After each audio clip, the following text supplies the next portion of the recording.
and welcome to 3Q, where I interview industry professionals for just 15 minutes by asking three powerful questions. I'm your host, Rachel Vogel, and joining us tonight is Chris Herche, Senior Vice President of Music, Marketing, and Operations at Create Music Group. With over 20 years of experience, Chris is known for his success in leveraging cutting edge strategies to drive revenue growth in a continuously evolving industry. He's been recognized as an ambitious leader with a demonstrated history of harnessing pivotal moments of change within the music landscape and using them to create innovative opportunities for the artists he works with. Prior to his current role, he served as Chief Marketing Officer for Cinematic Music Group, where he worked with artists like Young and Ace and Flip De Niro. So, Chris, thanks so much for being here. How's it going? Great. Thank you for having me on. That's good. How are you? Pretty good. Can't complain. All right. Are you ready for the first question? Absolutely. Okay. Imagine for a second you're sitting down with your 25-year-old self. What one piece of advice would you give him on a personal note? And what one piece of advice would you give him from a business perspective? Absolutely. It's so hard to limit this down to one piece of advice. I think the best piece of advice that I could give myself personally, if I were to go back 20 some odd years and be able to talk to myself, would be able to max out your retirement plan and to save as much as possible as soon as you possibly can. This is so critically important for anybody on a personal level. The earlier that you start saving, the more that it can compound and accrue and grow to a larger dollar amount if you wait versus into your 30s or even 40s when most people feel that they can, afford to put that time away. That said, that's the, politically correct answer. The other answer I'd give myself is just to be patient and to enjoy the journey and maybe to stay off social media a little bit more than I probably do. That would be kind of the other advice. On a professional level, I think that it took me almost 15 years of my career to figure this out, that I wish I could go back and tell my 20-year-old self this, because I think if I would have learned it earlier, I could maybe be in a better position. Not that I think I'm in a bad position. I'm very thankful for my journey. It's been fantastic and I've enjoyed every step, but it took me 15 years to figure out and to recognize the areas that I was weakest, and then to be able to surround myself with people that were really strong in areas that I was weak, and in turn, weak in areas that I was strong. So you can be kind of a better unit and a better team player. Initially when I was 20, I was trying to at first I felt lucky to just be in the music industry. And then I started to kind of chase the things that I liked and was passionate about. And those necessarily aren't the same things that you're really good at. And it kind of took me a period of time to figure out the difference. And it's okay to chase your passion, right? You should, first and foremost, I'm a big believer in chasing things that are going to make you happy. But at the same time, you also have to kind of call spades and look really long and hard at yourself in the mirror and be like, despite maybe my example is I really wanted to be an A&R. I think most people in the music business do, but it's not something that I'd never closed a deal, I didn't need help with. So it was just kind of, I felt I was always chasing that instead of trying to focus on I should be surrounding myself with people that do that well. And then I can support them, marketing and digital and operationally where I am a little bit stronger. So it's interesting that you say that you wanted to start an A&R. Definitely agree with you that I think most people want to do that. But so what kind of led you into marketing and then kind of where you are now? Sure. I mean, I was just kind of fortunate enough to the position. I started at RCA Records, which is where I kind of start counting my music industry experience post graduation of college. It was in the marketing department. I think I was just kind of lucky in that manner. I was a marketing major. And so I ended up in the marketing department, but that kind of came through an internship and persistence. So that's what led me there. It was just kind of the door that I could walk through into the music industry. But I love it and I'm passionate about marketing and believe in it. And then about 4 years into my career, I started to really try to focus on digital because it was something that really interested me after I kind of had a few years of experience and under my belt. Yeah, I like that you say kind of the door that you were able to walk in. I think that's very important. I'm very conflicted about that advice. Yes, for sure. I think it's really hard in the music industry and in most industries to get in, unless you have internships or know somebody in the business or things of that nature that can kind of vouch for you and help open up doors. But I didn't know anybody that knew anybody that knew anybody in this Mm-hmm. business. So when you're one of those people like I was, I didn't have the fortunates of being well, there'll be another opportunity that's in the area that I think I want to be in. It was just kind of, I wanted to be in the music business more than anything. And so any opportunity, I didn't care what it was. That was what I took. So it was kind of Right. first offer on the table. And then, once you're in the party, then you can kind of pivot and prove yourself, and you build up a reputation and relationships and understanding. And, also, the music industry is such a weird business. It's hard to really know what each job does, like, right? Like, I think if you ask most people that don't know much about the business but want to be in it, to describe many of the jobs, they probably can't. Or like very, Mhm. very high levels of like, what does a publicist do? Well, they get press. What does an A&R do? Right. Well, they sign acts. But like, when you really get into the minutia of the job, like, if you haven't walked it and, or talked to people that have done it's hard to really know. So it's like, if you really want to do it, just get into whatever opportunity you can, and then you'll be able to pivot, because all experience, I think, is good experience. Definitely. And I think, especially right now, everything is just evolving. So, what digital marketing is definitely wasn't what digital marketing was like 5 years ago. And now I think A&R is kind of leaning into digital. So, Yep. never know. On to the next question. Every industry has its dirty little secrets, and you and I both know that it's no different in the music industry. And sometimes people think that's a bad thing, but that isn't always the case. Sometimes they can be good. What's one secret you would like to share with our listeners about the industry?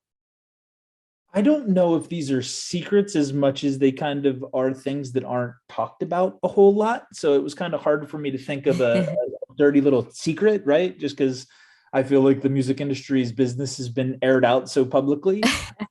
But I feel like that, having a loyal audience is more important than having a huge audience. I feel like that's not something that people talk about enough. You have 1,000 diehard fans that will consume what you're putting out and engage with you and spread your gospel, I think, is a lot better than having 10 or 50, disengaged passive fans. You want a small, large army of people that can really like help you spread whatever it is that you're, speaking about in your songs and your message. So I think that's one thing. And then, another is like, I think everybody in the artist world, not everybody, a lot of artists, I think they view every other artist as competition.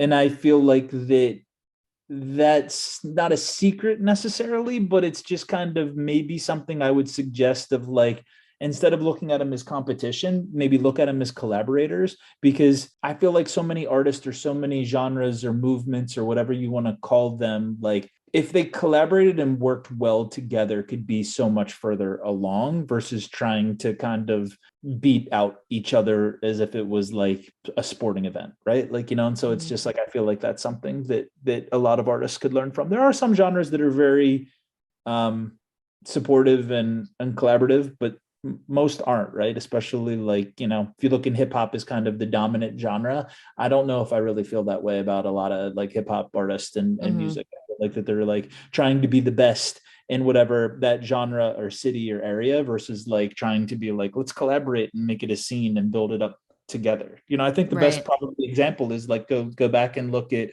grunge music out of Seattle.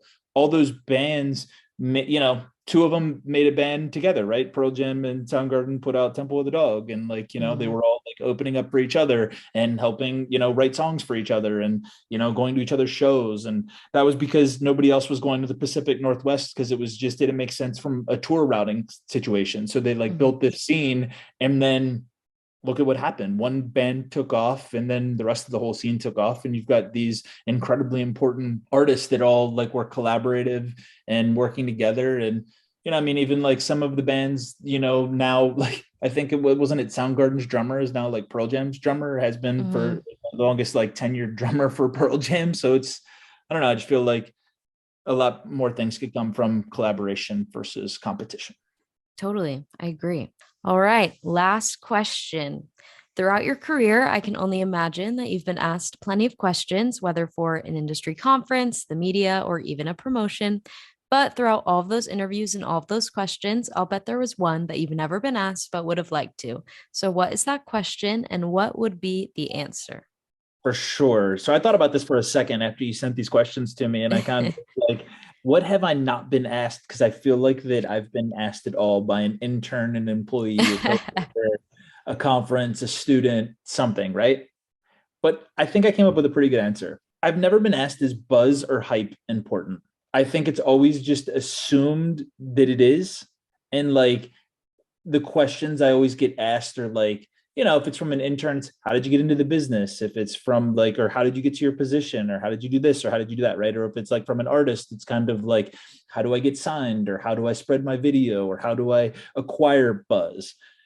Not is buzz important, right? Like, and so after Mm-hmm. kind of like thinking about that, and then I was like, I feel like that everybody's trying to get it and or like get a fast buck or get signed so that they can get their big payout or whatever, right?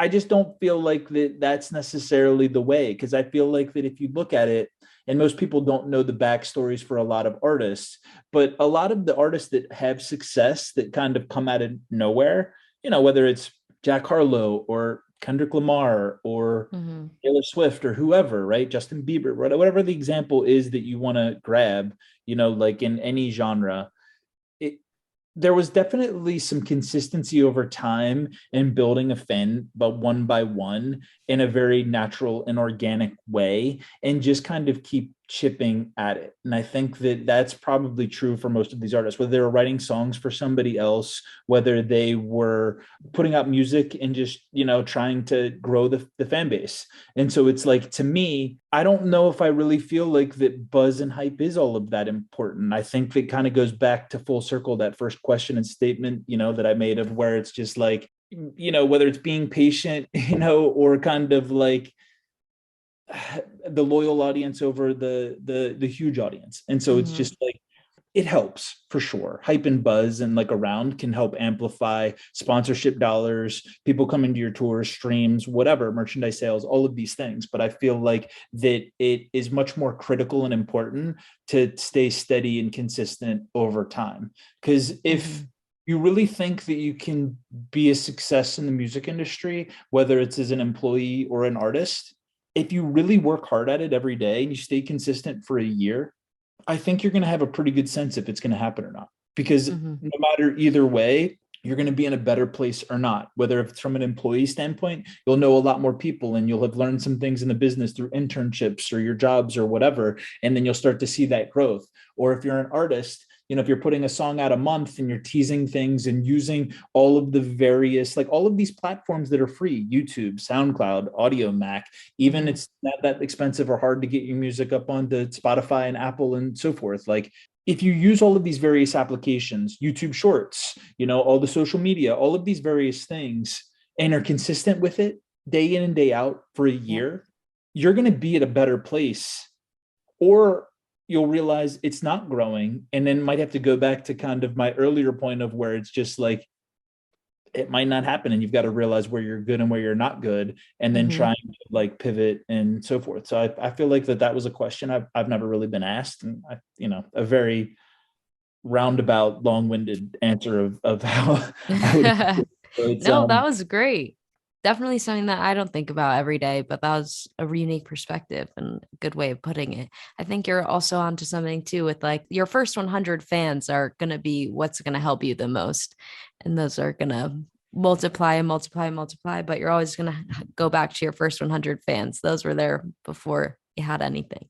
No, that's right. And those are the hardest ones to get, because it's Yep. just like, once you have 100 people telling all of their friends how great your content is and why they should be a fan, it becomes easier. And then you get 1,000 people and so forth. And that starts to compound and multiply. It goes back to the same thing as far as in Yep. see money as early as you can, right? Because it's like that first $100 is the hardest $100 to get. But like, if you squirrel it away and save it and do smart investments with it, that can grow over time and be a lot more versus $100 that you save down the Hmm. road. Right? Like, and so it's just like, I think all of the things are pretty in line, that, you want to try to don't chase the shiny object, right? Like, as far as in Hmm. kind of like the buzz or the big thing, or like, I want to get $1 million deal, or I want to go viral or whatever. Like, focus on winning a fan every day.